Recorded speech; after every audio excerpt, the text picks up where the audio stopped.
नमस्कार, आज की बात में आपका स्वागत है। आज कई दिन बाद आपसे मुलाकात हो रही है, लेकिन आज 5 राज्यों के चुनाव नतीजों का बड़ा दिन है। ऐसे चुनाव नतीजे जिन्होंने देश को चौंका दिया। ऐतिहासिक सरप्राइजिंग वोटिंग के बाद नतीजे भी सरप्राइजिंग आए। बंगाल में बीजेपी 208 के नंबर तक पहुंच गई है। 15 साल के बाद ममता बनर्जी विपक्ष में बैठेंगी। बंगाल की जनता ने नरेंद्र मोदी पर भरोसा किया, भय की राजनीति की विदाई कर दी, डर छोड़ दिया और बंगाल में 50 साल के बाद हिंदूवादी पार्टी सत्ता में आई। यह करिश्मा कैसे हुआ, यह आपको बताऊंगा आज की बात में। तमिलनाडु के नतीजे और भी चौंकाने वाले रहे। 60 साल के बाद द्रविड़ राजनीति की विदाई हो गई। परिवारवादी सियासत तमिलनाडु से खत्म हो गई। पहली बार चुनाव के मैदान में उतरे सुपरस्टार विजय तमिलनाडु की राजनीति के नए हीरो बनकर उभरे। चीफ मिनिस्टर स्टालिन खुद चुनाव हार गए। उनका बेटा उदयनिधि स्टालिन बड़ी मुश्किल से जीता, मामूली अंतर से। विजय ने डीएमके और एआईडीएमके को कैसे चित किया, इसको एनालाइज करेंगे आज की बात में। असम के नतीजे भी कम चौंकाने वाले नहीं हैं, हैरान करने वाले हैं। असम में बीजेपी को लैंडस्लाइड विक्ट्री मिली। एनडीए ने 126 में से 102 सीटें जीती। हिमंत बिस्वा शर्मा की लीडरशिप में बीजेपी ने पहली बार असम में अकेले अपने दम पर बहुमत से ज्यादा सीटें जीती हैं। गौरव गोगोई जोरहाट सीट से चुनाव हार गए। कांग्रेस की सारी उम्मीद उन पर थी और कांग्रेस को असम में सिर्फ 19 सीटें मिली। और आपको जानकर आश्चर्य होगा, ये सारी की सारी सीटें मुस्लिम डोमिनेटेड इलाकों में हैं। क्या असम में कांग्रेस सिर्फ मुसलमानों की पार्टी बनकर रह गई है? इसकी डिटेल पर बात करेंगे। केरल में जरूर कांग्रेस के लिए राहत की खबर आई। केरल में यूडीएफ को बहुमत मिला है। केरल में हार के साथ ही पूरे देश से लेफ्ट फ्रंट का सफाया हो गया। इन चुनावों का मैसेज क्या है? देश की राजनीति पर इनका क्या असर पड़ेगा? बंगाल में ममता बनर्जी आखिर क्यों हारी? बीजेपी ने कहां कहां चौंकाने वाला प्रदर्शन किया? मुस्लिम बहुल इलाकों में भी बीजेपी को कामयाबी कैसे हासिल हो गई? क्या तृणमूल कांग्रेस और कांग्रेस सिर्फ मुसलमानों की पार्टियां बनकर रह गई हैं? तमिलनाडु के नतीजों का संदेश क्या है? इन सारे सवालों का जवाब मैं आपको दूंगा आज की बात में, लेकिन शुरुआत करते हैं बीजेपी के जश्न से, प्रधानमंत्री नरेंद्र मोदी के मैसेज से। बंगाल और असम की जीत का जश्न दिल्ली में बीजेपी के हेडक्वार्टर में हुआ।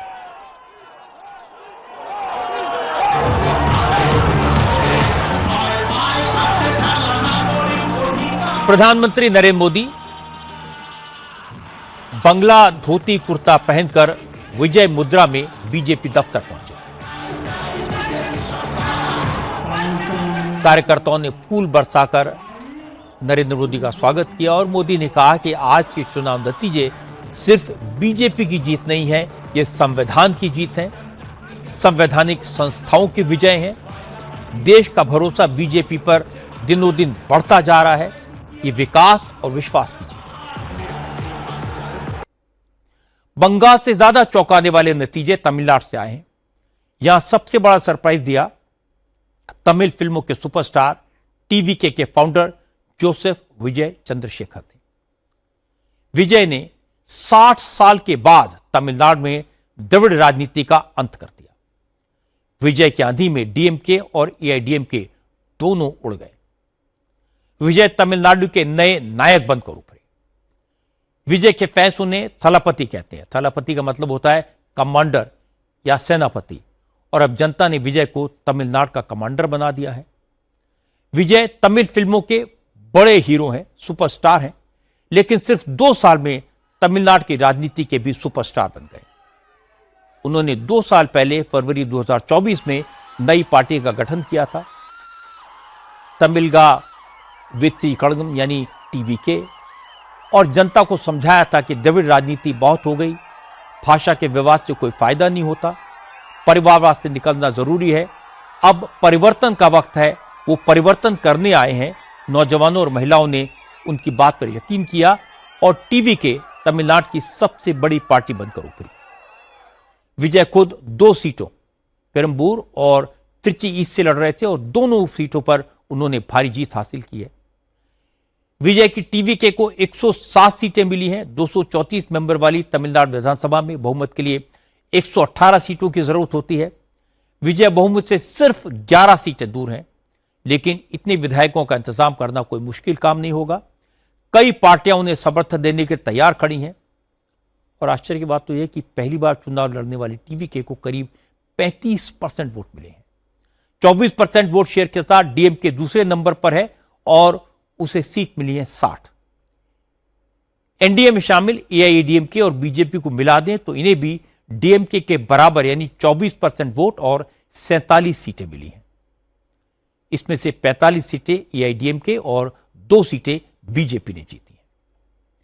तमिलनाडु चुनाव में जितनी हैरान करने वाली खबर विजय और उनकी पार्टी की जीत है, उतनी शॉकिंग न्यूज एमके स्टालिन की हार है। तमिलनाडु में ज्यादातर एग्जिट पोल्स फिर से स्टालिन की सरकार बनाने का दावा कर रहे थे, लेकिन हैरानी की बात यह कि सरकार बनाना तो दूर, स्टालिन अपनी सीट भी नहीं बचा पाए। कोलातो सीट से उन्हें टीवीके के कैंडिडेट वीएस बाबू ने करीब 9000 वोटों से हराया। इस सीट से स्टालिन लगातार 3 चुनाव जीत चुके थे।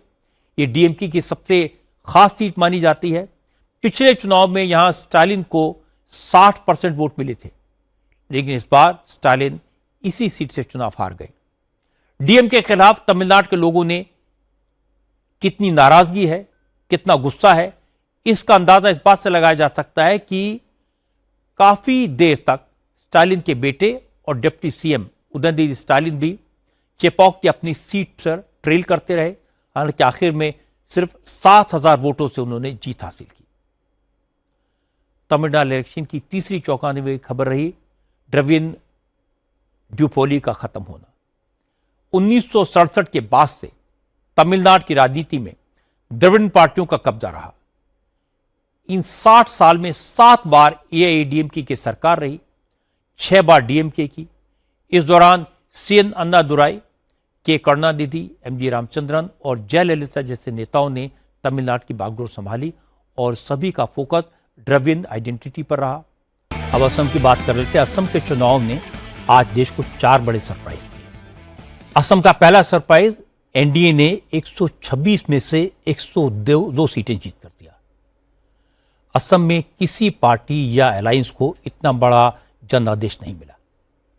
असम बीजेपी को 82 सीटें, बोडोलैंड पीपल्स फ्रंट को 10 और असम गण परिषद को भी 10 सीटें मिली। असम में सत्ता की उम्मीद लगाकर बैठी कांग्रेस और उसके सहयोगी सिर्फ 21 सीटों पर सिमट गए। कांग्रेस को 19 और रायजोर दल को 2 सीटें मिली। एयूडीएफ ने 2, तृणमूल कांग्रेस ने 1 सीट जीती। असम में एनडीए को 48.11% वोट मिले, जबकि कांग्रेस के अलायंस को 33.55 वोट मिले। पिछले चुनाव के मुकाबले एनडीए की 27 सीटें बढ़ी, जबकि कांग्रेस अलायंस की 29 सीटों का नुकसान हुआ। पहली बार असम की जनता ने बीजेपी को बहुमत दिया। मुख्यमंत्री हिमंता बिस्वा शर्मा ने जालूबाड़ी सीट पर 83,000 से ज्यादा वोटों से जीत दर्ज की। कांग्रेस छोड़कर बीजेपी में आए भूपेंद्र बोरा ने बीपुरिया सीट से जीत दर्ज की है। उन्होंने कांग्रेस कैंडिडेट को 8,236 वोटों से शिकस्त दी। असम और बंगाल की प्रचंड जीत को लेकर आज प्रधानमंत्री मोदी ने कहा कि उन पर मां गंगा और ब्रह्मपुत्र दोनों का आशीर्वाद है और अब वो असम के विकास में कोई कमी नहीं छोड़ेंगे। गंगा जी के साथ साथ ब्रह्मपुत्र का भी हम पर बहुत आशीर्वाद रहा है। मां कामाख्या का आशीर्वाद रहा है। असम की जनता ने लगातार तीसरी बार बीजेपी एनडीए पर भरोसा किया है। हैट्रिक, तीसरी बार।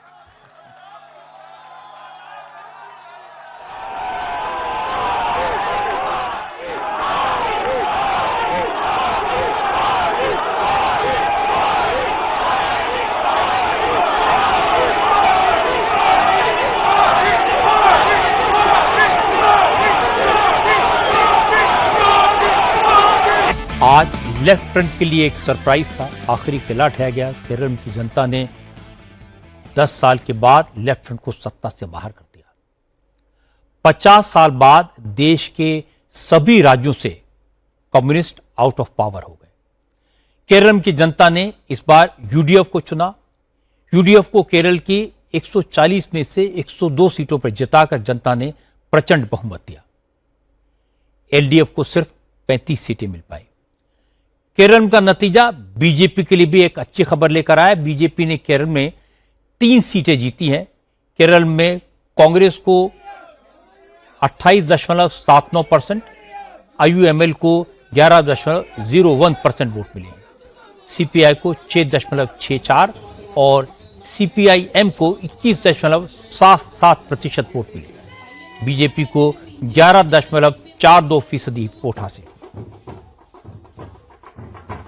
केरल में लेफ्ट फ्रंट की हार के बाद 50 साल बाद वो दिन आया जब देश में कहीं भी कम्युनिस्ट पार्टी की सरकार नहीं है। कम्युनिस्ट पार्टी को केरल की हार कांटे की तरह चुभेगी और इससे भी ज्यादा बंगाल में बीजेपी की सरकार बनना वामपंथियों को सोने नहीं देगा।